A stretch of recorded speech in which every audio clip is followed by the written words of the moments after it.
Hey, what's going on? You know who it is. You know what it is. All right, you guys, I want you to hear something and then I'm going to give my take on this situation and then I'm going to close the video out and then I'm going to let you guys voice your opinion in the comment section.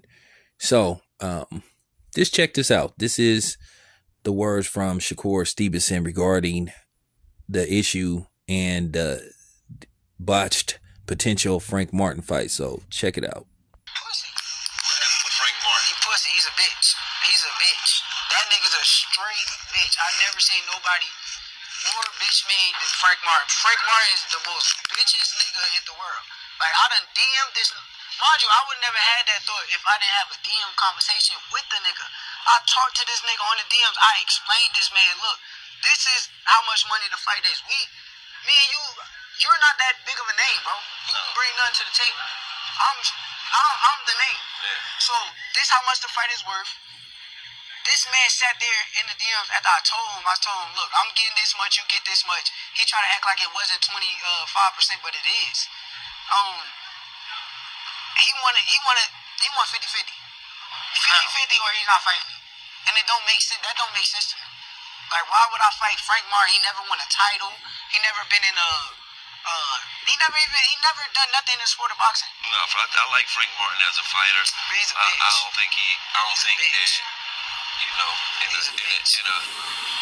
first dispute with you, I don't think he should get 50%. He don't think that. I'm gonna say this. He's just scared. He's not going to fight unless it's a cash out number.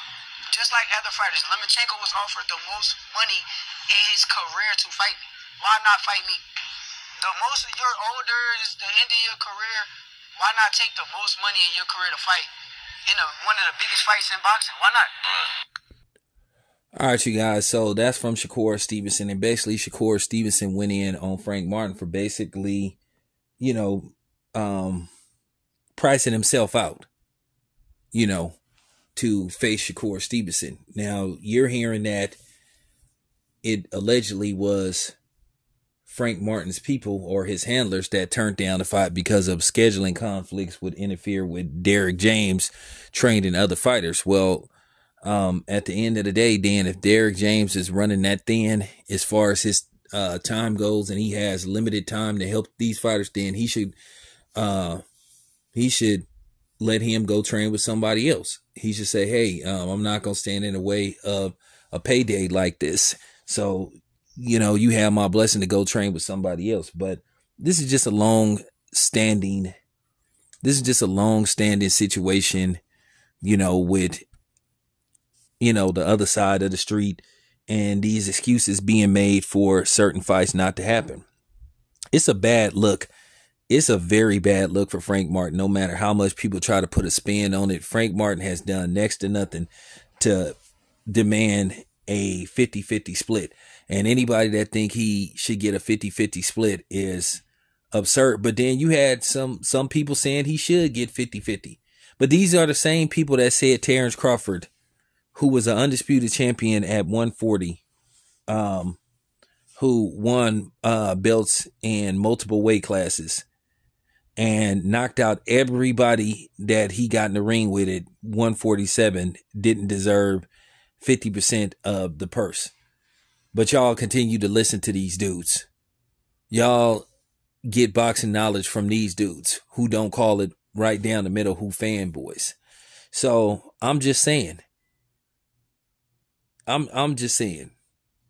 Frank Martin know that a 50-50 split wasn't out there for him. So to me, he just ducked the fight. He just didn't want the fight. And he just didn't believe he could win the fight. He just found a way to get out of the fight. That's what it looks like. It's an old saying. It isn't what it could be or what the truth is. It's what it looks like. And it looks like to me, he just priced himself out of a fight. He knew he wasn't going to get a 50-50 split. And basically, he needed an excuse to get out of this fight. And maybe people behind the scenes didn't believe that he could win this fight. So they needed to find a way to get Frank Martin out of this fight without him taking, a lot of public opinion and his reputation being damaged. His reputation is already damaged. Now, of course, the PBC nut huggers is going to make an excuse because that's what they do. But his image and his reputation looks real bad right now. Not a good look for him. You were guaranteed $1 million plus some money on the back end, and you walked away from it for whatever reason. They just didn't believe, to me, his handlers might have believed he wasn't ready for Shakur Stevenson. And then also he crosses the street and he gets beat the fuck up and has to go back across the street. Well, it devalues him, in the PBC stable. As I said before, everybody knows the truth now that the PBC got a horrible record and outside fights. So, this is unfortunate for Shakur Stevenson. And while people trying to attack Shakur Stevenson, and attack his character, for the sake of, other people, they just make them look bad. The people that they try to cape for. And then they look bad themselves as people that don't know what the hell they talking about and clearly pushing a agenda. Like I said before, comparing Shakur Stevenson versus Devin Haney to Shakur Stevenson versus Frank Martin is apples and oranges. It might be apples and plums, or it might be apples and, split peas, because just polar opposites, fruits and vegetables. So there you have it. But that's my opinion of the situation. But anyway, this your boy Tan. I'm out.